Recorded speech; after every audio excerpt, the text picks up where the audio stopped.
morning, everyone. We all good? Is everyone okay? You ready? Set? All right, let's go. Good morning, everyone. What a day, huh? Let's see. What a ride. This is a very special day, of course. Huge day for the city of New Orleans. Huge day for myself. Huge day for my family. Huge day for this department. I've served this department for 24 years. Served this city for close to 30 years. It's a humbling moment right now. I can say, and I will be honest, this has been an emotional week, emotional month. And sometimes, a decision has to be made, and it is a very important and necessary decision to be made. I joined this department in 1998 in an effort to support my family in a better way. This department has a lot of things to offer to anyone who would like to join this department. And I see a lot of things to offer: the benefits, the camaraderie, the family, a lot of things to offer. But more importantly, the city's love is what this department has to offer any and everyone. This is a unique city. I'm born and raised here. Let me tell you, there's no city like it. None. I won't take any of this love that I have received over the last several years for granted. Since joining this department, this profession, I joined it for my family, but the profession, this noble profession, has become my passion. Over the last 24 years, I've given it my all. I joined this department for my family, and over the last 24 years, I've put this department before my family. Therefore, this decision had to be made. It's time to focus on my family. It is time to focus on myself. I have to begin with some thank yous. And the first thing I have to do, first thank you I have to give is to God Almighty. He is the reason I'm here today. He knows the ending before it begins. And that is why I'm here today. He knew this was coming before I knew this was coming. I want to thank the mayor, Latoya Cantrell, trusted in me, had the confidence in me to put me in this position, and stood by me every step of the way. When many have called for me to step down, she stood with me. And I want to thank her for that. I want to thank the men and women of the New Orleans Police Department, commissioned and non-commissioned. Let me tell you, I sent an email to the department yesterday I wanted them to hear from me first about my position and my path forward. And I was amazed at the responses that I received. They made me teary-eyed, I would not lie. There were responses from people I never expected. Not that they did me anything wrong. I just never knew how I impacted them. And they were telling me stories and statements and memories that they had of me and how I impacted their careers. And I was amazed. So I know, with that being said, I have done my due diligence. I have made a difference, not just with this department, but with this city. But we have to recognize these men and women for all that they do and continue to do. We've been through a global pandemic, civil unrest, hurricane, 2 weeks without electricity. And none of that stopped the New Orleans Police Department from doing their job while the rest of the criminal justice system shut down. The men and women of this department should be held to a standard of just thanking them, praising them, uplifting them for everything that they do and continue to do every day. And for that, I'm very grateful. I want to thank each and every one of them. I have to thank the citizens of New Orleans for their love. I mean, I have hundreds of texts, emails that I have yet to go through. I still have not completed. My phone, of course, has rang all night. It's continuing to ring this morning. Just the love and support that the citizens of New Orleans, even abroad, across the country, have reached out and said, hey, walk out with your head held high because we support you and we thank you. And for that, I am thankful. Last but not least, my family. It is something that the mayor and I have urged and continue to say every time we are at a recruit graduation or anything. Hey, when we serve, our families serve. And that is no different for me. My family has endured a lot, not just over the last 24 years, but especially these last 4 years in this position. And I am grateful for their support and their love and their encouragement every day. This department is one of the greatest, if not the greatest, department in the country. I love it.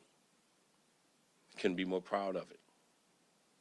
I've grown through this. I've made friends. I've lost friends while being on this department. And that is serious. I mean, things that we go through, a lot of the community, you, the media, do not see that. What is behind the curtain? Just with my first field training officer, when I came on this job, passed just this year while still working on this job. So we go through a lot, and you do not realize that. But nevertheless, we have to put on this armor and continue to fight a good fight, and we will continue to do just that. I want to put some things in perspective, dispel some rumors. I was not forced out. This is my decision. I am walking out on my own accord. I had this conversation with the mayor prior to Thanksgiving, and I'll be frank with you. I had this thought and this consideration throughout the budget process. And I finally had a conversation with the mayor and said, hey, this is what I'm thinking about.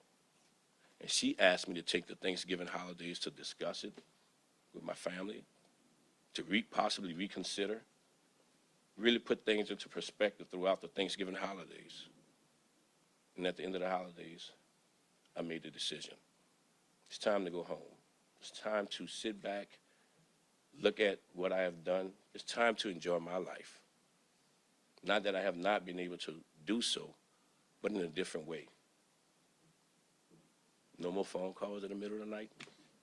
No more getting up, trying to see what's going on, and late nights like Chief Gurley. I remember Chief Thomas was here with me. I talked to them, and they say, as they say to me, they talk to me more than they talk to their wives. That is the nature of this business. That is the nature of this job. So, you know, I'm going to enjoy this time with my family, and I have to look out for them as well as myself when we talk about doing things in order. Just a few little opinions, tidbits from my part. I want to encourage our city leaders to have a better communication line. This is not our own, it's not about our own personal agendas. It is about the citizens and the visitors of New Orleans. We have to work with one another. We have to agree to disagree. But it starts, as I said last week, with communication. And I am urging our leaders to do just that. Come to the table. Stop this political showmanship. Come to the table, have a conversation. Be grown men, be grown women, and talk about the issues and see how we can come to a resolution together. I want to encourage the men and women of the New Orleans Police Department, again, commission and non-commission, or as we would say, our commission or uniformed personnel and our professionals.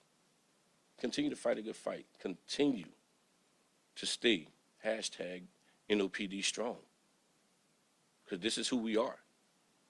To our citizens, our business leaders, our faith-based leaders, continue to support the men and women of the New Orleans Police Department, because they need just that. It goes a long way.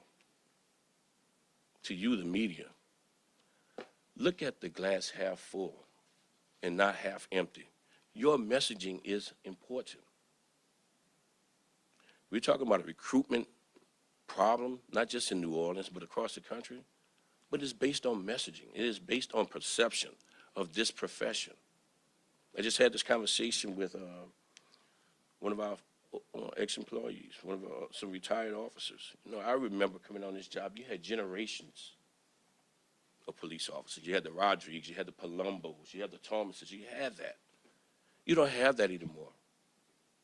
Officers are our best recruiters, but it is hard to recruit your family members and friends to come on this department, given the climate that we are dealing with now. We need to change that. We really need to change that. I want to encourage you, as you hold law enforcement accountable, hold every aspect, every component of the criminal justice system accountable. It is unfair. These men and women go out here, as I said before, every day doing their job, making the arrest. Ida, global pandemic, civil unrest, they were out there while others sat back and gave excuses as to why they could not do their job or should not do their job. It is unfair to the men and women of this department, to the men and women of this profession. Let's lift them up. Let's give them a chance. And let's look at that glass again, half full instead of half empty.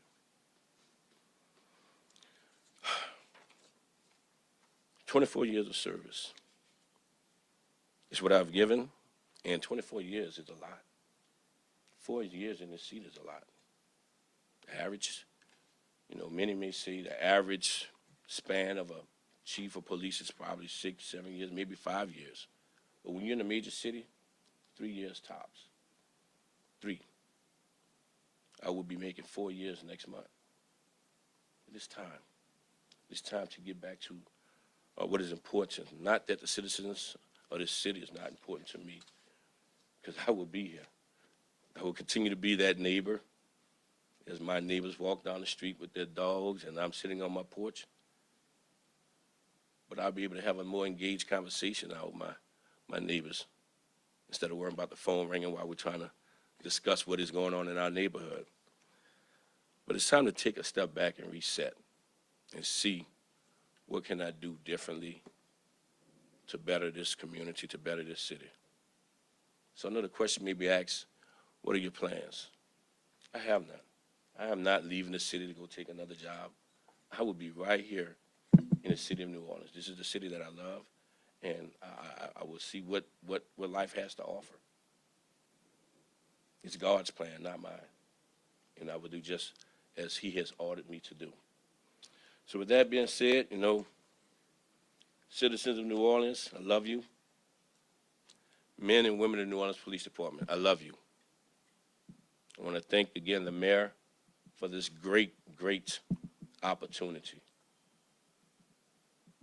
I would not, if there's anything I could do differently, in case you asked that, nothing.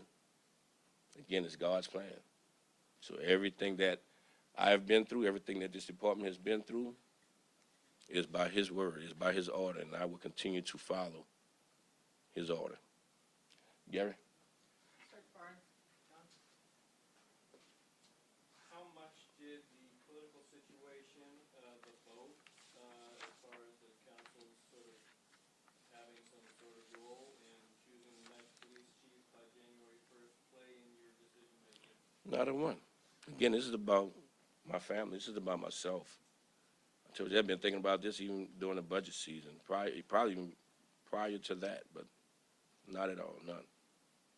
Well, do you have any thoughts about Jeanette Williams, as a person whose name has been thrown around to possibly fill your shoes when you're gone?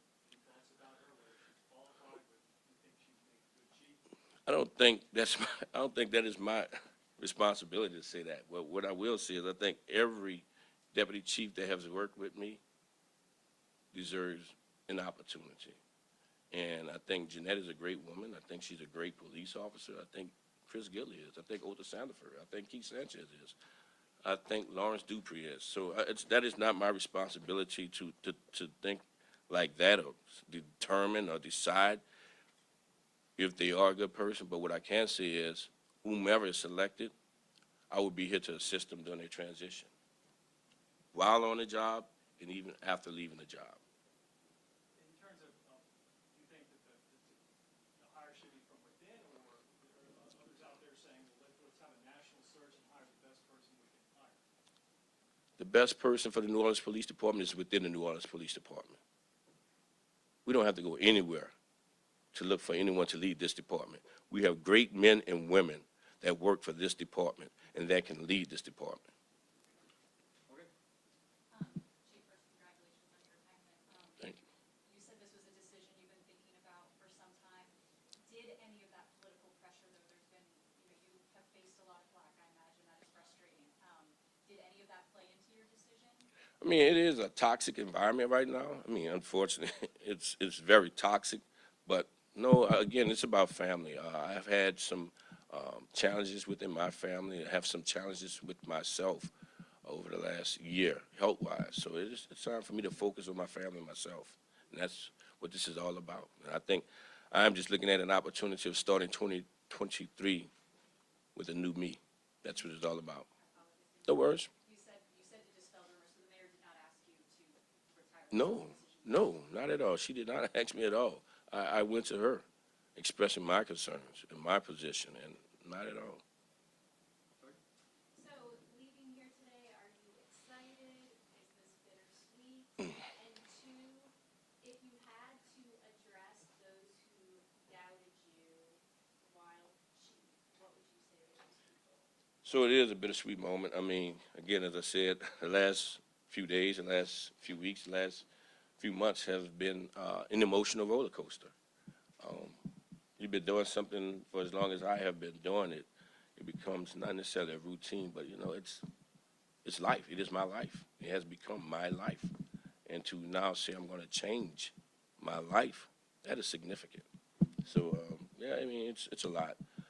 To those that have doubted me, I mean, everyone is entitled to their opinion, but I have been surrounded with great men and great women who have supported me in this department, outside of this department, that kept me lifted. So when I leaned back, side to side or whatever, they had people around me to hold me strong. So those dollars are just that. That's a part of life. You will always have that. Chief, you were sworn in 2019. In 2020, COVID, we had the civil unrest. I mean, really, dealt a hand that was difficult to deal with. Mm-hmm. How did you deal with all that, through all the hardships, and then do you feel like you're leaving the department in a better position than when you came in? So I'll answer that in reverse. Yes, absolutely. I think this department is in a better place given the circumstances, given the environment, given the climate. With this profession right now, I think this department has done a lot, and we have done a lot. How did I get through it? Again, the men and women. But it started with God first. I mean, I leaned on my colleagues. We had great leadership. I forgot, I want to thank our public safety team, because they were the ones, those leaders, your Roman Nelsons, your Bill Samarons, Meg Moreno, Tanisha Stevens, John Thomas, those people helped us get through all of this. We did not make decisions in silos. We discussed these things, and that got us through this. Leaning on my colleagues, what were the best practices across the country? How can we do things differently? How can we do things better, given the climate that we have been dealing with, or the hands that we've been dealt with? And I would say this, too. I would be remiss if I do not mention the fact that past chiefs of this department have reached out and actually given me words of advice, words of encouragement, and say, hey, you're dealing with something we haven't dealt with, but however, if I can give you a little bit of what I think you should do, this is it. And each and every, and I mean each and every former chief, from your, and I'll go in reverse, from your Mike Harrison to your Ronald Surpass to your Warren Rollins to your Eddie Compass. I've spoken to each and every one of them, and I thank them. I thank them for their input and their advice. What do you think your greatest accomplishment is? I think my greatest accomplishment in this department is bringing this department together again. I mean, we've had some divisiveness, and we continue to do that, but I mean, I think there's a level of respect that was given back to those officers that are boots on the ground that wasn't there before. And I think that is my greatest accomplishment. Time for a couple more, Morgan. Yep. Sir, what do you see as the future for NOPD? This is a department that you have devoted yourself to for many years. A lot of people, as you said, are looking at the glass half empty when it comes to this department right now. What is your hope for the future? I mean, I think we're going to continue to be that leading agency in constitutional reforms. I mean, we have been there for the last several years, and we'll continue to do just that. I mean, best practices, as I go to others for best practices, guess what? There are many that come here.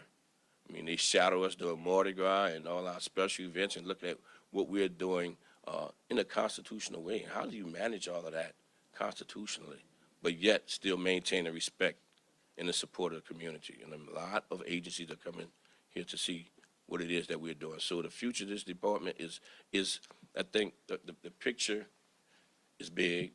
I think there's a bright future. We've finally been given the attention that we need to, meaning with resources, with funding from every aspect. And because of that and some of the investments that have been made in this department, the future is bright. Last one to Paul. You said that it was time to go home. Mm-hmm.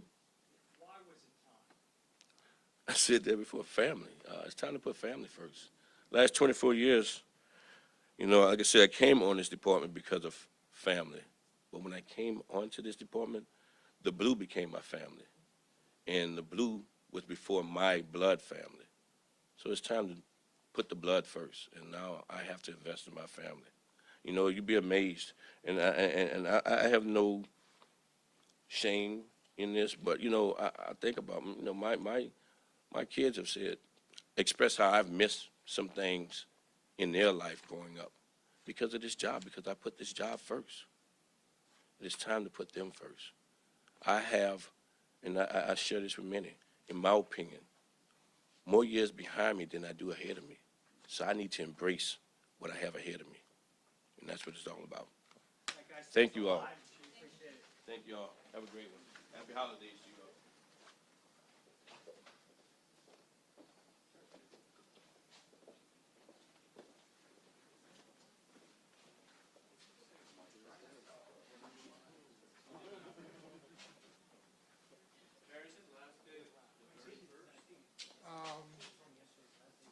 Gary has that.